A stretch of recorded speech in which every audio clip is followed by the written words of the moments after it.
नमस्कार, मी श्याम उगले. आपण पाहतात फ्री मीडिया. महाराष्ट्रामध्ये अधिकाधिक गुंतवणूक यावी यासाठी महाराष्ट्र सरकार वेगवेगळे प्रयत्न करत असते.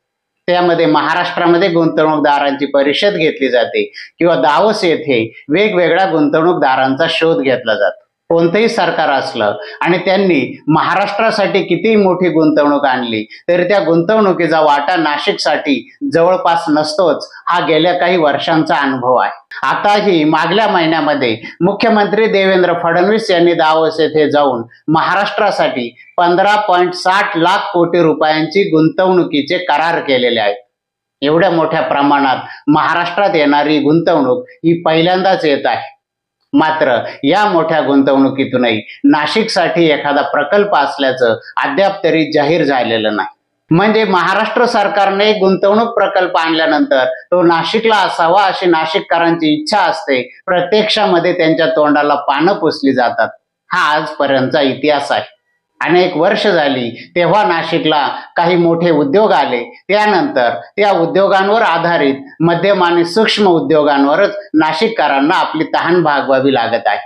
या परिस्थितीमध्ये मागच्या आठवड्यामध्ये नाशिक जिल्ह्यातील MIDC मध्ये गुंतवणुकीसाठी नाशिकमध्येच एक नाशिक गुंतवणूक समिट झाला. या समिटला नाशिकचे विभागीय आयुक्त डॉक्टर प्रवीण गेडाम प्रमुख पाहुणे होते. यावेळी 142 कंपन्यांनी नाशिक जिल्ह्यात वेगवेगळ्या ठिकाणी गुंतवणूक करण्यासाठीचे MOU केले.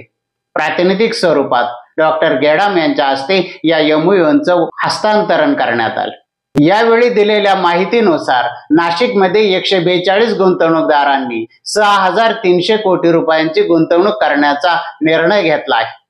ही गुंतवणूक प्रत्यक्षात आल्यानंतर नाशिक जिल्ह्यामध्ये 14,000 रोजगारांची निर्मिती होणार आहे. म्हणजे नाशिकला मॅग्नेटिक महाराष्ट्र असो अथवा दावोस येथे महाराष्ट्र सरकार गुंतवणूक देत नसेल तर नाशिक येथील अधिकाऱ्यांनी मिळून नाशिकला गुंतवणुकीचे नवीन पर्याय शोधण्याचा केलेला प्रयत्न हा खरोखर कौतुकास्पद आहे. परंतु हे सर्व उद्योग हे मध्यम आणि सूक्ष्म स्वरूपाचे आहेत. या लघु, मध्यम आणि सूक्ष्म स्वरूपाच्या उद्योगांमधून तात्पुरत्या स्वरूपामध्ये रोजगार मिळू शकेल, पण नाशिकचा पायाभूत विकास व्हायला मर्यादा आहे. जेव्हा एखादा मोठा उद्योग येतो त्या उद्योगासाठी राज्य सरकार अनेक पायाभूत सुविधा उपलब्ध करून देतं आणि त्या मोठ्या उद्योगाच्या आश्रयानं परिसरामध्ये छोटे छोटे उद्योग येतात.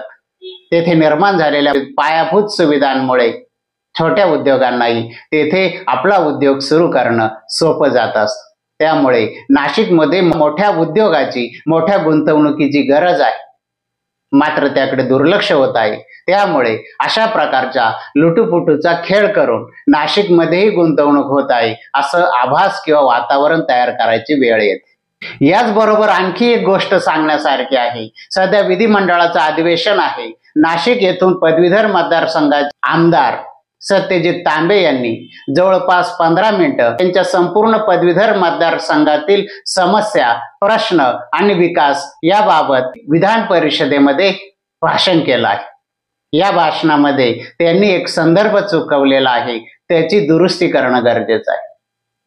त्यांनी देवेंद्र फडणवीस यांचं कौतुक करताना यावेळेस त्यांनी दावोस येथून सर्वात मोठी गुंतवणूक ही चंद्रपूर येथे नेली हे सांगताना यापूर्वी फक्त मुंबई, पुणे, नाशिक आणि संभाजीनगर यांच्या पुरतीच मर्यादित असणारी गुंतवणूक देवेंद्र फडणवीस यांनी विदर्भापर्यंत नेली अशा आशयाचं त्यांनी विधान केलेलं आहे. मुळात ते विधान चुकीच्या संदर्भावर आधारित आहे. आतापर्यंत दावोस येथे झालेल्या गुंतवणूक परिषदांमधून नाशिक येथे एकही उद्योगासाठी गुंतवणूक झालेली नाही हे नाशिकचे आमदार असलेल्या सत्यजित तांबे यांना माहीत नाही.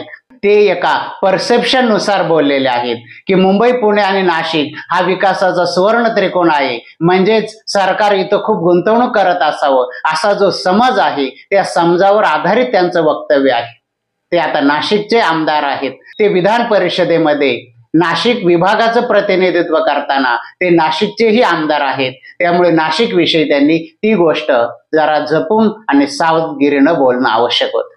हा एक मुद्दा सोडला तर सत्यजित तांबे यांनी त्यांच्या भाषणामध्ये नाशिकच्या दृष्टीनं आणखी एक महत्वाचा मुद्द्याला हात घातलेला आहे की ज्याला नाशिक जिल्ह्यातील आमदार दुर्लक्ष करीत आलेले आहे. त्यांनी इंडिया बुल्सच्या सेज बाबत सरकारला सूचना केल्या आहेत किंवा अपेक्षा व्यक्त केली आहे.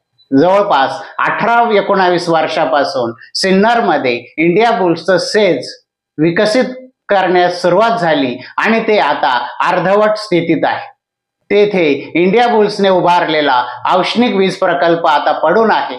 तो औष्णिक वीज प्रकल्प महानिर्मिती ही कंपनी घेण्याच्या तयारीत आहे. महानिर्मितीने इंडिया बुल्सचा औष्णिक प्रकल्प घेतल्यानंतर तेथे जवळपास 900 एकर औद्योगिक क्षेत्र किंवा औद्योगिक जमीन शिल्लक राहत आहे.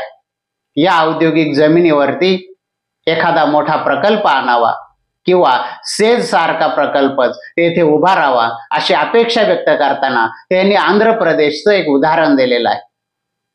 आंध्र प्रदेश सरकारने एक 200-300 एकरावरती एक मेडिकल इक्विपमेंटचा झोन उभा केलेला आहे. ते एखाद्या स्पेशल इकॉनॉमिक झोन सारखा आहे. त्या ठिकाणी सर्व प्रकारची मेडिकल इक्विपमेंटची निर्मिती केली जाते आणि आंध्र प्रदेश अथवा बाहेर कुठेही त्या मेडिकल इक्विपमेंटची विक्री करता येणार अशी ती व्यवस्था आहे. सिन्नरच्या इंडिया बुल्सच्या सेज मध्येही 900 एकर जागा उपलब्ध असताना त्या जागेवरती असाच एखादा क्लस्टर किंवा एखादा मोठा उद्योग तेथे आणला तर त्याचा निश्चितपणे या पडून असलेल्या जमिनीचा सदुपयोग होईल आणि संपूर्ण नाशिक जिल्ह्याला त्याचा फायदा होईल. नाशिक शहराच्या विकासाला फायदा होईल. या हेतूनेच त्यांनी ही सूचना मांडलेली आहे. ही सूचना मांडताना त्यावेळेस विधान परिषदेमध्ये सिन्नरचे आमदार आणि कृषी मंत्री माणिकराव कोकाटे उपस्थित होते.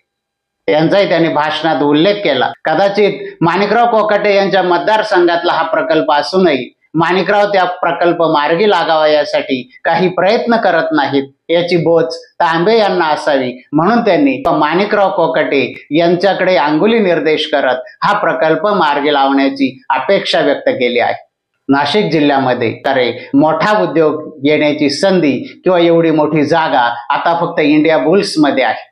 या ठिकाणी एक मोठा उद्योग आला तर नाशिक जिल्ह्यातील मध्यम आणि लघु क्षेत्रातील उद्योगांना चालना मिळण्यास मदत होईल. असं झाल्यास नाशिककरांना नाशिकमधील गुंतवणुकीसाठी लघु सूक्ष्म आणि मध्यम उद्योजकांशी MOU करण्याची गरज पडणार नाही तर ते स्वतःहून तेथे निर्माण झालेल्या पायाभूत सुविधांमुळे आपले उद्योग सुरू करतील आणि नाशिकचा चहूबाजूने विकास होण्यास मदत होईल.